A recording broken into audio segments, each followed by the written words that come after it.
कई बार लोगों ने मुझसे पूछा है कि मैंने सडनली वीगनिज्म को क्यों अपना लिया।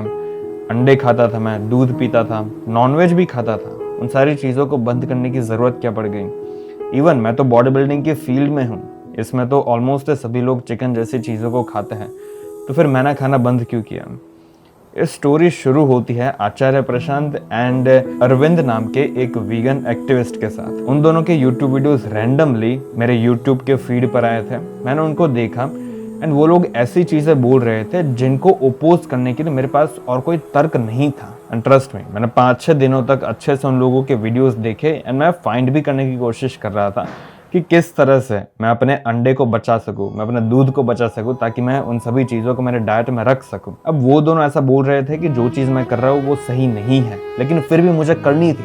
इसलिए मैं कोशिश कर रहा था कि किस तरह से मैं जो वीगनिज्म का पूरा एक फंडा है कि भाई एनिमल की जान को हमें बचाना है, उस चीज़ से मैं किस तरह से बाहर निकल सकूँ, मैं किस तरह से अपने आप को प्रोटेक्ट कर सकूँ कि भाई मुझे जानवरों को मारने में असल में कोई इंटरेस्ट नहीं है, लेकिन ये तो बिकॉज मेरा एक गोल है, इसलिए मुझे दूध पीना पड़ता है, चिकन खाना पड़ता है। लेकिन कुछ दिनों के बाद जब मेरी रिसर्च खत्म हुई तो फिर मेरे पास और कोई तर्क नहीं बचे थे एंड मुझे समझ में आ गया कि वो लोग सही थे, इसलिए फिर मैं भी वीगन बन गया था। अब कुछ क्वेश्चंस हैं जो लोग मुझे कई बार पूछते हैं। सबसे फेमस क्वेश्चन तो ये है कि मैंने दूध पीना क्यों बंद किया।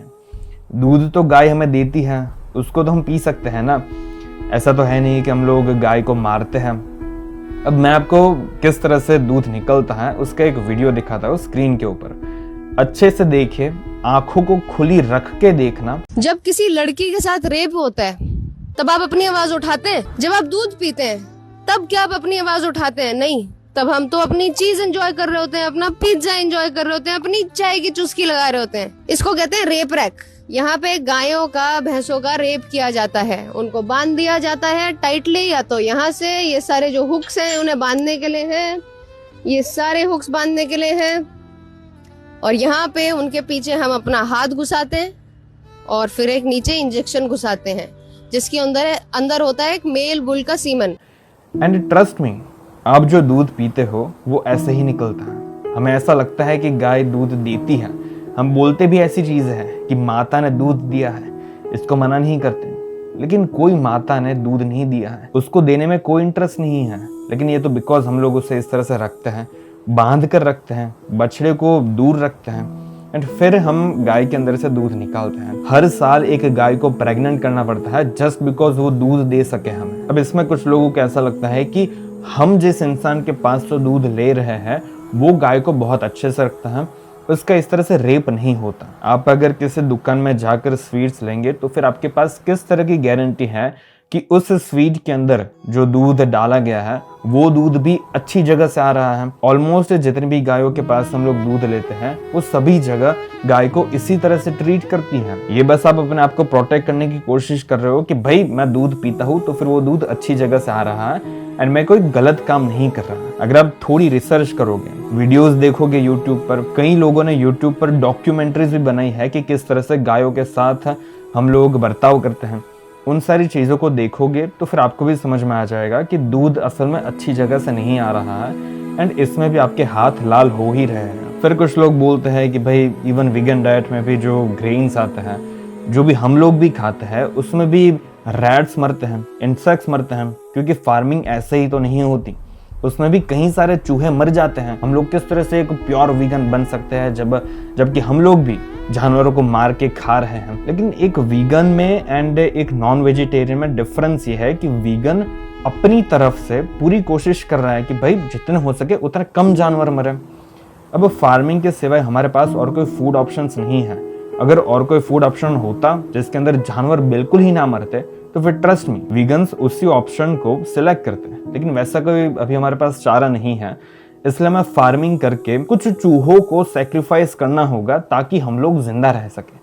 वीगन्स ऐसा बिल्कुल नहीं चाहते कि भाई हम लोगों को जीना ही नहीं चाहिए, ऐसी चीजें वीगनिज्म नहीं सोचता। वीगन्स भी ऐसा चाहते हैं कि लोग हेल्दी रहें, लोग ग्रेन्स वगैरह खाएं ताकि उनको भी सारा मल्टीविटामिन एंड प्रोटीन्स मिल सके। लेकिन जो भी लोग इस तरह का तर्क देते हैं कि भाई आप लोग भी तो जानवर को मार रहे हो, वो लोग असल में जानवर के बारे में सोच नहीं रहे हैं, वो लोग बस अपने स्टेटमेंट को जस्टिफाई करने की कोशिश कर रहे हैं कि वो अगर नॉन वेजिटेरियन भी रहेंगे तो भी उसमें कोई बुराई नहीं है। अगर आप अंडे खाते हो, अगर आप मुर्गा खाते हो, दूध पीते हो, तो फिर उसमें एक कॉन्शियस किलिंग होती है। वीगनिज्म के अंदर भी कॉन्शियस किलिंग है, लेकिन इसके अंदर एक तरह का कंपैशन भी आ जाता है कि भाई एटलीस्ट हम लोग कोशिश कर रहे हैं कि जितनी हो सके उतनी कम सफरिंग हो जानवर की लाइफ में। तीसरा क्वेश्चन ये आता है कि वीगन डाइट बहुत महंगा होता है। अब इस चीज के ऊपर अरविंद भाई ने अच्छा खासा वीडियो बनाया है, आप उसे जाकर देख सकते हो, क्योंकि इतने बड़े टॉपिक के ऊपर हम लोग अभी बात नहीं कर सकते। एंड एक क्वेश्चन है मेरे पास आप लोगों के लिए कि आप लोगों को कुत्ते क्यों पसंद है एंड आप लोग मुर्गों को मार के क्यों खाते हो? ये एक तरह की कंडीशनिंग है। अगर आप इसके बारे में ज्यादा अच्छे से सोचोगे तो फिर ये लिटरली ऐसा ही है कि आप लोगों को इस तरह से ट्रेन किया गया है कि आप लोग कुत्तों के साथ तो अच्छे से बर्ताव करोगे लेकिन मुर्गों को मार के खाओगे। अब अगर स्टार्टिंग से ऐसा सीन रहता कि हम लोग मुर्गों को अपना पेट बनाते एंड कुत्तों को मार के खाते तो फिर लोग ऐसा भी करते हैं, लेकिन इस तरह की अनअवेयरनेस में हम लोग नहीं जी सकते। अगर हमें दिख रहा है कि कुत्ते भी पेन फील कर सकते हैं मुर्गों की तरह, इसलिए जब भी हम लोग कुत्तों को मारते हैं तो फिर हमें अच्छा नहीं लगता। सेम वे में जब हम लोग मुर्गों को मारते हैं तो फिर भी हमें अच्छा नहीं लगना चाहिए। भाई उससे भी पेन फील होता है, हमें भी पेन फील होता है, एक कुत्ते को भी पेन फील होता है, तो फिर हम क्यों ऐसी चीजें करें जिसकी वजह से दूसरे जानवर के ऊपर हम लोग सफरिंग ऐड करें। जिस तरह से वेस्ट में स्लेवरी थी एंड इंडिया के अंदर एक्सट्रीम कास्टिज्म था, तब जब ये सारी चीजें चल रही थी तब उन लोगों को गलत नहीं लग रहा था कि भाई इस तरह से हम लोग एक इंसान को स्लेव बना रहे हैं, अपना नौकर बना रहे हैं। एक इंसान को हम लोग इस तरह से देख रहे हैं कि वो हमारी ही प्रॉपर्टी है। अब हम लोग जब ऐसी सारी चीजें सुनते हैं तो फिर हमें अच्छा नहीं लगता कि भाई एक इंसान जो है उसकी एक इंडिविजुअलिटी होती है, उसके अंदर भी कुछ डिवाइन होता है, वो भी एक तरह का स्पेशल क्रीचर है, उसकी भी अपनी खुद की लाइफ है। इसलिए हम लोगों को ये जो स्लेव टर्म है वो बोलना भी पसंद नहीं है कि किसी का कोई नौकर हो तो फिर वो हमें अच्छा नहीं लगता। लेकिन उस समय में किसी को भी इस स्लेवरी के कॉन्सेप्ट से कोई भी दुश्मनी नहीं थी, सब लोगों ने एक्सेप्ट करके रखा था एंड सोसाइटी के अंदर चल रहा था। सेम वे में अभी के ज़माने में ये जो पूरा नॉन वेजिटेरियन एंड वेजिटेरियन का कॉन्सेप्ट है, दूध पीना एंड मुर्गों को काट कर खाना, ये भी उसी जैसा एक नॉर्म बन चुका है।